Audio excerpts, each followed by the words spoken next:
Hello everybody, so here is Black Angel again, and I'm here with a video about one of the biggest issues that we go through when we try or want to go to make a path of personal growth.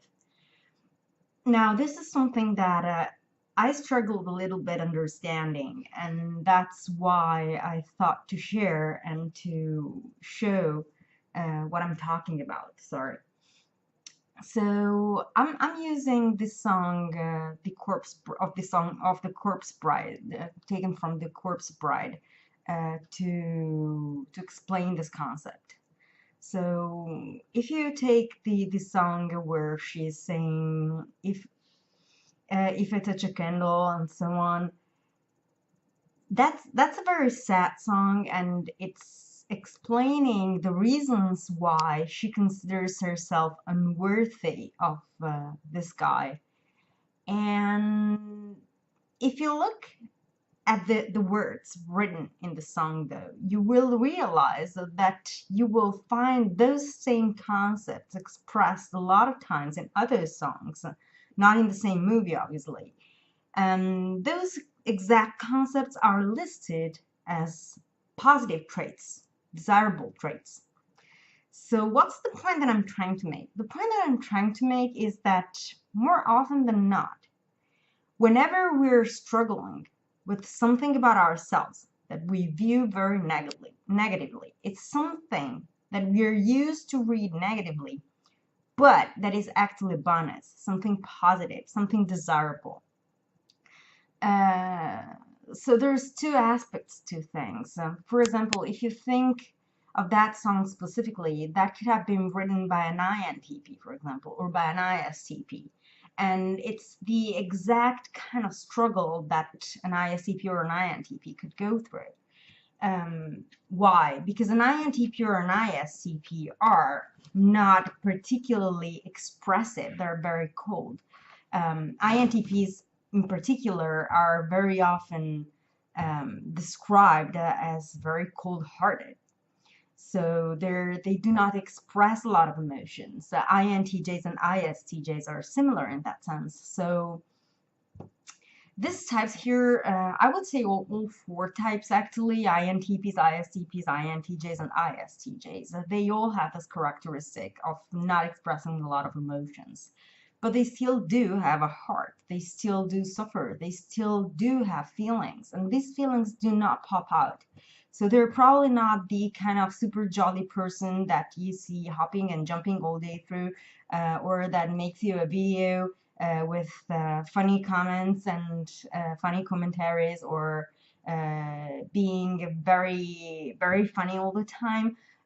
They do not have these huge smiles. They have this deep insights, or this very, very solemn kind of feeling, behavior, or anyway, demeanor. And that's something that they can struggle with, because that's something in society that in society is not very welcome, or at least that's what these types can think. Plus, they are implicitly and subconsciously predisposed to appreciate very vibrant types, very vibrant people. An INTJ's dual, for example, is an ESFP. ESFPs we know are defined very often as walking parties. So INTJs are attracted to these extremely vibrant personalities. INTPs and ESFJs. ESFJs are extremely sociable, outgoing, and welcoming individuals. So it's another extremely vibrant personality. So when these types compare themselves to these vibrant personalities that they're attracted to, they can feel like their own coldness, their own analytical thinking, their own detachment is actually something negative, something that nobody will ever like, something that makes them unlovable. And for someone that doesn't live that experience, it is extremely difficult to figure out, or to even think that that kind of analytical thinking, that depth, or um, that way to see things with detachment can actually be lived as something negative. Because implicitly, socially speaking, that's something that we are um, raised to consider desirable. That's what we're taught in school. That's what scientists are good at. A lot of these types have names that are oriented towards scientific fields. Like we have the architect, for example, that is the INTP. So this extreme coldness that is kind of radiating from these logical types can feel to them like a burden. Same thing can happen implicitly, like I said, to uh, these vibrant personalities that instead are subconsciously programmed to be attracted to these cool personalities.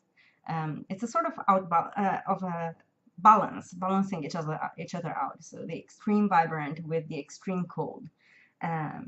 That's like the sun and the moon, so to speak, or the Tao thing. When we talk about the Tao, we have the light and the darkness. So logic types are normally the darkest and gloomist, whereas feeler types are lighter and more vibrant. Um, so yeah, in this sense, what we need to learn when we're going through a path of personal growth is this idea of reading positively what we're normally used to read negatively, and read negatively what we're normally used to read positively. Now, this second concept that I'm introducing is part of a sentence that Tyrion Lannister, or no, well, the little guy, I think it's Tyrion. Let me check for a moment because I really want to know.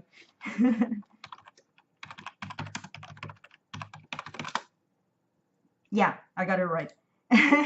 So that's what Tyrion Lannister says to Jon Snow, to remember who you are because others will. And if you know yourself who you are, then you can make that awareness your armor. He uses other words, but the idea is that one. And that's exactly the point. If you know what others view negatively in your strengths, and you know what is actually a strength in your weaknesses, then you're going to be so self-aware and so strong that nothing coming from outside will ever be able to hurt you. I'm still working on it. I'm not very good at that yet, but I think this is something very important to keep into account. I hope it helped you, and it will help you in your path of personal growth. And if you ever need some support, some help from my side, you know where to find me. This is everything I have, and I will talk to you soon. Bye.